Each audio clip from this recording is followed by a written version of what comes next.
Hey, how you doing? This is RJ. So, about 6 months ago, I did a video titled "The World War II Myth is Crumbling." And that video quickly became the most watched video on my entire channel. It's reached almost 150,000 views, which is really good for my channel. And it's funny, if half the people who watch that video subscribe to my channel, my subscriber base would be triple what it is right now. But hey, that's not the way YouTube works. Oh, by the way, YouTube has gone through a massive purge of bots over the last month or so. And when that happens, a lot of normal people get caught up in that and unsubscribed from channels that they are subscribed to. So make sure that you're subscribed. And if you haven't subscribed yet, subscribe. But that World War II myth video, I talked about how there was a creation during and mostly at the end of World War II of certain myths, and they became the new basis for the society within Western culture. And I also talked about how, since the people who created those myths and lived through them, made them a living thing, are now coming to the end of their days, those myths are now crumbling, and our culture is floundering, trying to replace it with something. I'll link that video in the pinned comment and the description and the end of this video if you want to go see it, if you haven't already. And within that video, I mentioned the fact that there are some people, younger people, who have no living memory of World War II, trying to reestablish the support for those myths created after World War II and which were the basis of our society. And today, I'm going to expand upon that and focus solely on that problem. And here's the thing, although within my previous video, I focused almost exclusively on quote-unquote progressives and to some extent, maybe just normal liberals, but this is a problem which pervades our entire civilization and both the right and the left. That is to say, there is one of these myths, which honestly, it did exist prior to World War II, that's for sure, but it was championed within these new World War II myths, and which pervades our society so much that it is one of the things that everyone, no matter whether you're on the right or the left, cling to as part of the backdrop of their mental understanding of how our civilization works. And it indeed is a myth. It simply is not true. And that myth is the myth of progress. Now, obviously, this gets more extreme the more left you go. Liberals are more apt to champion the idea of progress, and certainly your quote-unquote progressive people have made it an ideological part of how they think, delving into the ideas of socialist, Marxist progress to the end of history. But it exists on the right as well. So, I want to start discussing this topic in a small way, talking about it in more cultural terms, and somewhat the culture of entertainment, which is what I talk about a lot on my channel. And by the way, I'm going to be referencing a lot of other YouTubers in this video. It is simply because I've had a lot to do inside for the last week, and I just put on YouTube with autoplay, and so I hear a lot of different channels and a lot of different viewpoints. I usually concentrate on argument-based things. Anyways, just because I mention them is not me promoting them, just to let you know. So it started with me and John's Longbox. We do a live stream every Wednesday, every second week on my channel, every second week on his channel. And about 2 weeks ago, we started to talk about AI generated content because, and I don't know the ins and outs of this entire thing, supposedly there is a creator out there, one I'm sure of many at this point, who writes novels simply by putting prompts into AI and having it spit out chapter after chapter, and then he sells those things on Amazon, which John and I both agreed, that's not actual art. You're not an actual creator in doing that. And it reminded me of one of the professors I had in one of my undergraduate degrees. He was a political theorist and wrote books on how people using mechanical things, and especially mechanical language, is dehumanizing human beings and their experiences, and how then we can work together and create a better society, etc., etc. I try to take this to heart. Every once in a while, you may hear me on my channel saying, I don't like to describe people in this way, but then I'll say people are like a circuit board or a computer. I don't like that kind of language that dehumanizes people. I more like to talk about people in terms of a plant. A person is a tree with a trunk and limbs and leaves, etc. It allows for a more organic and human concept of the human being itself. And it's funny, I'm just about done rereading The Lord of the Rings. I'm in the last couple of chapters, and there is a lot of description of the orcs in Mordor. And I had forgotten that the orcs were not inhuman in the way that they show them in the movies. Not really. In the movies, they show them as inhuman as if they were animalistic. But within the books, they seem to be much more World War I German soldiers. They're dehumanized in the fact that they are part of a relentless war machine, and if they step out of line, their superiors say things like, "I'm going to report you. What is your number?"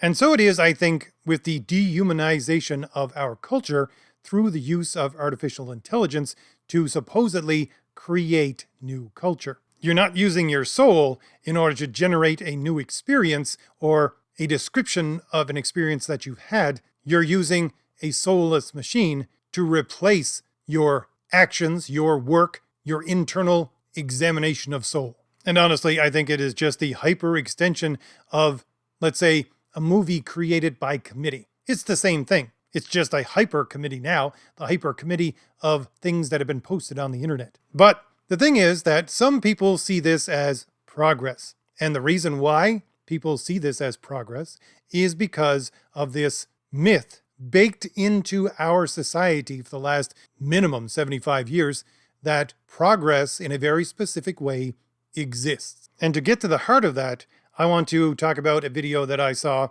once again talking about AI. It's from a fairly large channel. It has over 1 million views. I think it's Diary of a CEO or something like that. The video is titled, "Ex-Google Insider Warns You Are Not Prepared for 2027. Now, first off, he's basically, in this video, describing an apocalyptic event that will occur because of AI. Now, I'll have to say, this is no different from the apocalyptic event of climate change that people have been going on about for the last 30 years plus. Or before that, the apocalyptic warnings of nuclear war that I grew up with, etc., etc. These apocalyptic warnings are all the negative of progress in order to drive you more towards the very specific idea of progress that our culture falsely has. So his basic premise is that AI is going to so swiftly take over the majority of jobs within, let's say, the Western world, but I think he's more specifically talking about America, that it is going to cause a massive upheaval with people not being able to take care of themselves, not having jobs, not being able to make money, and this will cause a catastrophic collapse of, well, not just our civilization, but the world. Now, what he is doing here with his argumentation is he is employing rhetoric. That is to say, he's assuming that his audience agrees with him on certain unspoken points, and therefore he goes from those points forward into, this is the catastrophe that is going to occur. Those points that he assumes that every part of his audience agrees with is the Western idea of progress. I, by the way, do not ascribe to that baseless idea, and therefore it was easy for me to mentally disregard his argument as being fallacious. All right, so what is this idea? Where does it come from? Let's move forward again from World War II. The current iteration of this idea of progress emanates to a great degree from the post-war political and cultural climate after World War II, where basically America and its economy was the size of the economy of every other country put together. And so America made a pact basically with the world saying, we will be the world police. We will protect all the shipping routes, etc. for everyone, and we'll do it in exchange for making sure that our economy stays on top. Therefore, we have to outsource our conflicts, our wars, to other parts of the world so they don't happen here. And more importantly, we will also outsource all of the manufacturing and labor type jobs to basically the third world. Now, under that mindset, with the people left within America, what were they supposed to do for work? Well, again, the basic concept was everybody now can go to university and become, at best, an intellectual that analyzes things, or at worst, at the very least, a middle manager. And thus, America will middle manage and intellectually lead the rest of the entire world from America so that the grunt jobs, the labor jobs, the manufacturing can be done in the rest of the world. So this is what has been implemented within America since 1945, and it has given the illusion that the society can become richer and richer while doing less and less actual work.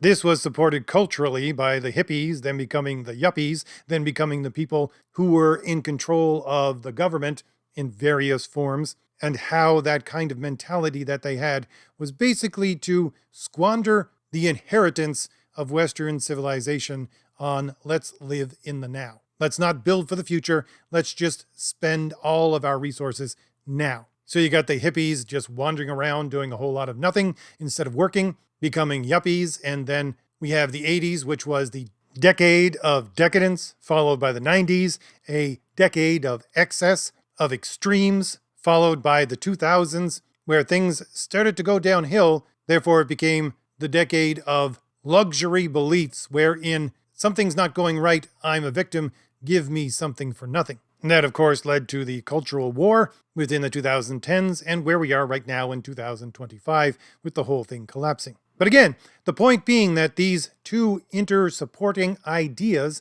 that were working within our culture was basically the idea of progress, that things will always get better and better, and that better and better means we will get more by doing less. And so this ex-employee of Google, who was fairly high up in the chain, is using that idea of progress as his fundamental rhetorical argument that he's not even mentioning, and saying that this system is going to break because of AI. This system where things continually get better and better with less and less effort, with less and less work, that system is going to break down. And this guy is so indoctrinated into this idea, which, by the way, most people in our culture are, that he believes that if this breaks, then our entire culture and even the entire world will collapse. And again, this idea is pervasive both on the left and the right. Now, I've discussed how it is pervasive on the left before, how these socialist-minded baby boomers, hippies, basically took World War II as an unrepeatable event based upon the ideas of the dialectic of enlightenment, basically saying that will never happen again. We have gone through the fires of that, and we have forged for us things like the United Nations to ensure that that kind of conflict will never occur again. We'll build upon that stability, and that stability will allow us to get to the end of history, wherein further dialectics will ensure that things get better and better continually until we get to the utopia of our socialist society, etc., etc. I talked about this in a number of different videos, especially the Gnostic one I did about 3 weeks ago. But again, this idea also is the bedrock of so many people who claim to be on the right as well. And, oh, by the way, that Google CEO, whatever he was, talking about AI, I think he betrayed himself very much when he said he's a child of the 90s. And that's where we get a lot of people and their mentality clinging to this today. They're children of the 90s. Us children of the 70s, we remember hard times. And so there's a counterbalance there. The children of the 80s, at the very least, were culturally indoctrinated into those older ideas. But the children of the 90s, they're basically being born into the decade after Western civilization had squandered its inheritance on licentious living, and they took it in the 90s to let's make it even more extreme. And it becomes a mindset of, I have always known excessive bounty and an increase of that excessive bounty. Therefore, that's the way normal human beings and normal history actually progresses. And again, that's completely false. Now, let's look at the counterpoint of how most of our civilization, at the very least Western civilization, has viewed the progress of history since, well, the beginning of our history. You see, the pervasive idea at the basis of Western civilization for most of its history is the fact that human beings have a very specific and fixed nature. And that nature itself is broken. And when I say fixed nature, I mean it is the nature of every last human being, no matter when they lived, no matter how they lived, no matter how much money they had, no matter what color their skin was, no matter what their sex was, no matter what their education level was, no matter what, every last human being has the same nature, and that does not change. Now, I could go back to the theology of Christianity to explain that way of thinking, but let's go even further back to someone like Plato. Plato talks about the forms or ideas that underpin reality, and the form of a human being is their soul, and that unchangeable form incorporates the nature of the human being. And although he doesn't go as far as Christianity does, he does talk about how the nature of human beings is broken, and the various ways in which we try to reconcile our broken human nature. And he also talks about the extremes of when people think that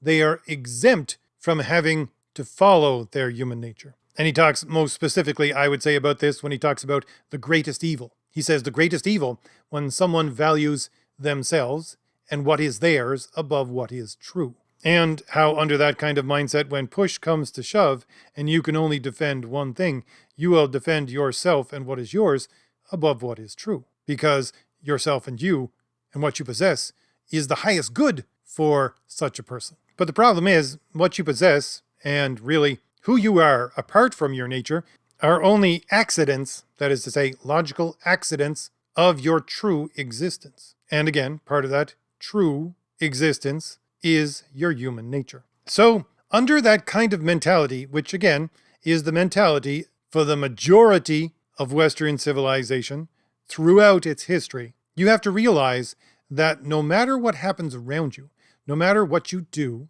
no matter how much technology you build, no matter how much wealth you accumulate, you still have to struggle with your basic broken human nature. And in truth, that's the only thing that you are able to control. Now, what Plato would say, and his successors, even going on into Christianity, is that you should seek to better yourself, have a more honorable and noble existence by pursuing virtue. And in doing so, you can make yourself better. That being said, it's a constant process. And even if you work as hard as you possibly can, it's always going to be 2 steps forward, 1.5 steps back. He alludes to this when he talks about intellectual nature. He says, you can become as wise as you possibly can.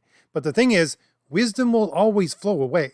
You don't become wise once and that's it. You don't have to do anything else. No, it will flow away. And so you must constantly, basically bail the water out of a sinking ship by using tactics like calling to mind, remembering that wisdom through study, etc. And the thing is, even if you get to that point where you become just and good and noble, where you make progress internally with that struggle, you can then perhaps apply some of that work to larger formats wherein, let's say, you take it to the governing bodies of your society and try to implement some of it there. That might work a little bit, much less than it will internally for you, because again, you're taking something that is supposed to be done internally within the soul, within the human being, and trying to impose it upon something more mechanical, something more outside of a human being. It's going to work in a less efficient way. It'll work, but less efficiently.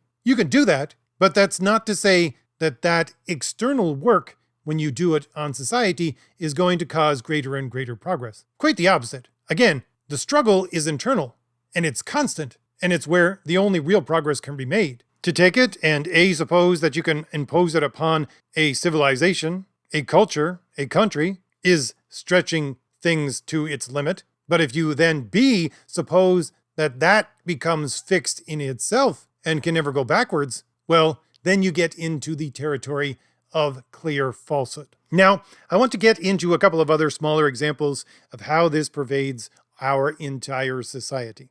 Now, the way that Plato examines it and talks about it in the ancient way, you can translate into modern terms of narcissism. We live in a culture of narcissism, and it's getting worse and worse every day. A culture where each individual thinks, I'm special. I get exempted from the rules. I have privilege. I don't have to do what the other people do. And apart from that, the flip side is the more and more I do that, the more and more I think that, the less and less empathy I have for other people. This is a culture of narcissism. And it's based upon this notion, this false notion, myth of modern progress. I think, honestly, this idea of privilege can be summed up in one pompous question that people have heard decade after decade after decade. It's someone saying, don't you know who I am?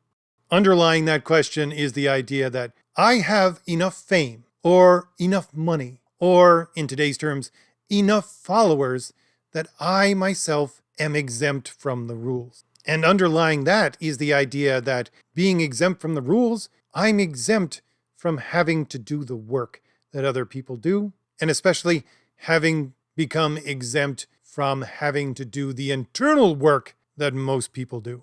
Why? Because I have a superior nature. Again, narcissism. So again, small, even ridiculous examples of this. And again, not saying I support these creators or anything of the kind. They're just stuff that I've heard in the background as I put on the autoplay over the last week or two listening to YouTube. The whatever channel, which does have some good debates every once in a while, but more often they have these women on there and they ask them the question, what do you bring to the table? The guys on the other side of the table from you, they bring money and experience and hard work, etc., etc., etc. What do you bring to the table in exchange for all that? And they constantly get the reply, I bring myself to the table. I'm all that they need.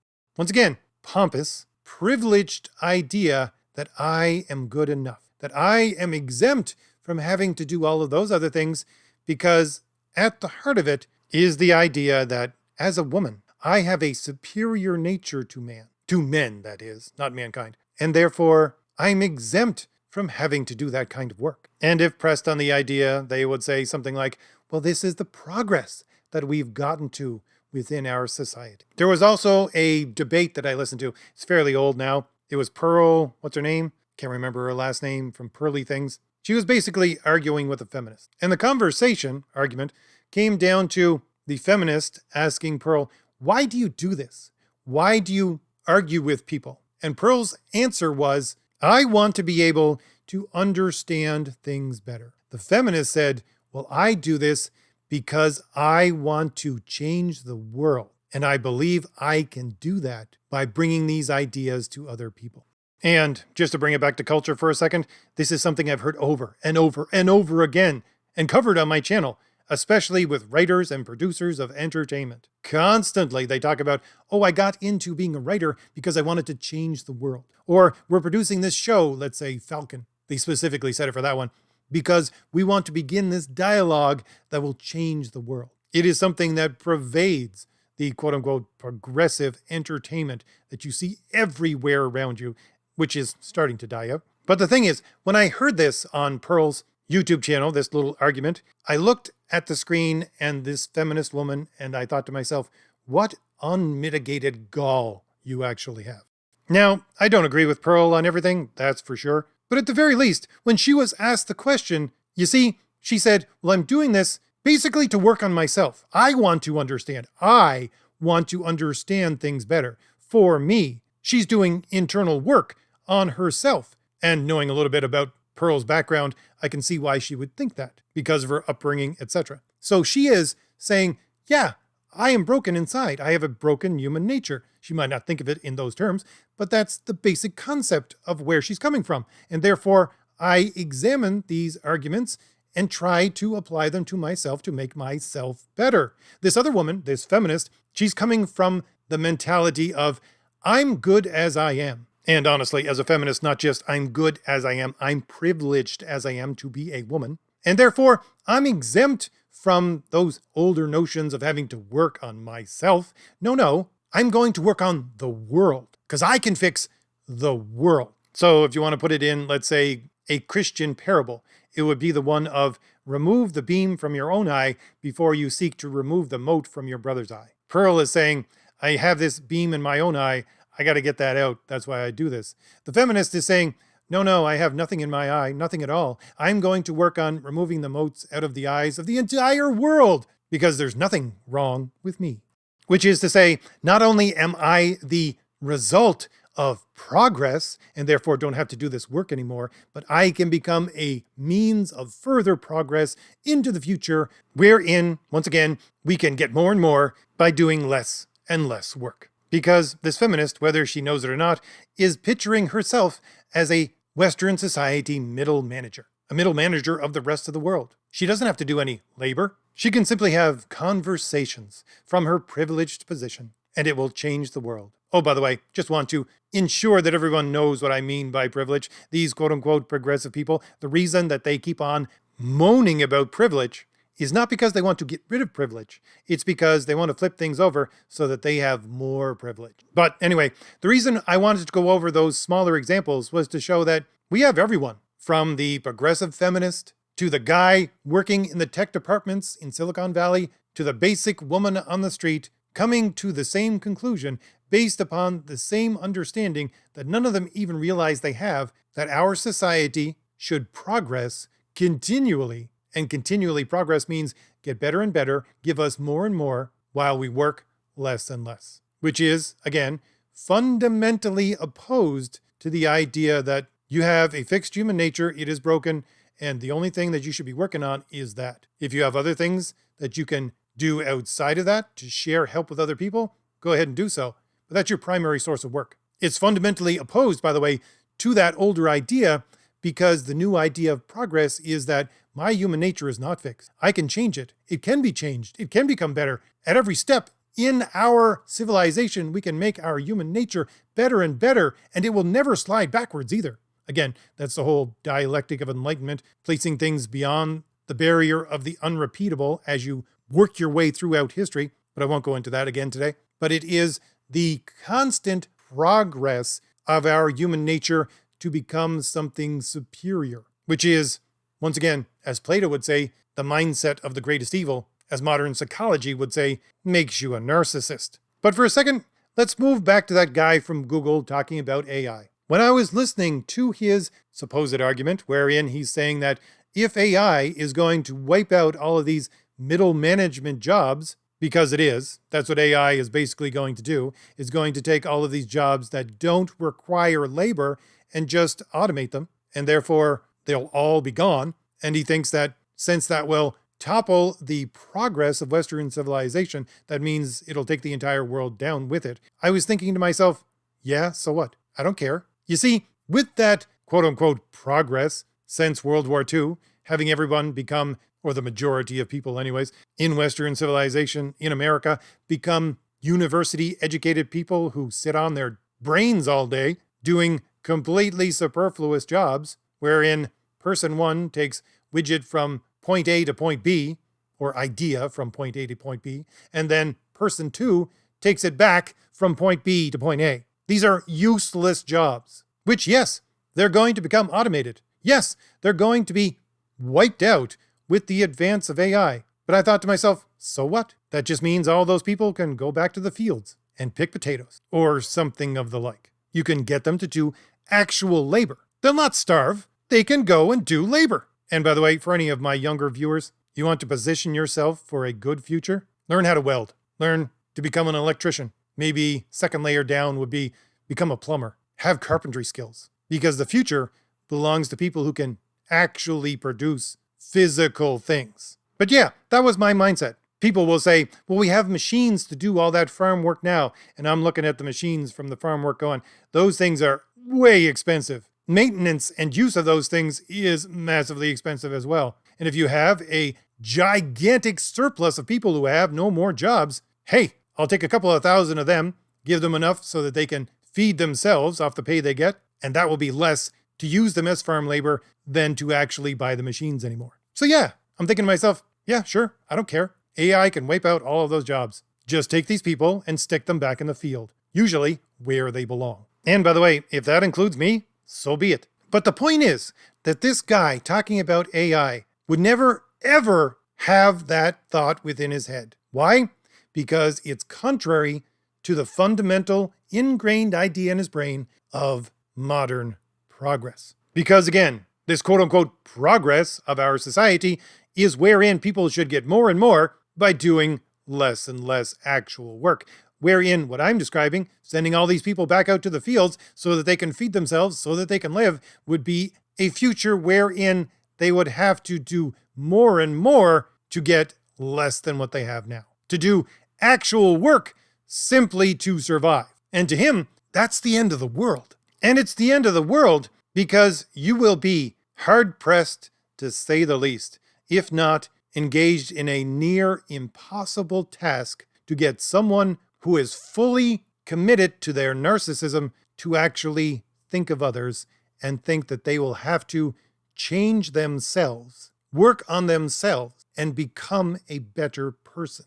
And at the end of the day, this modern idea, this modern myth of progress is so ingrained into the minds of everyone around you, no matter whether they're on the right or the left, that they would rather see the world end than actually have to engage in the labor of having to pursue virtue. So, if I've given you anything new to think about, hit like, hit the shield in the lower right-hand corner of your screen to subscribe, and leave me a comment. Tell me what you think about all this. All right, I'll see you later. Bye.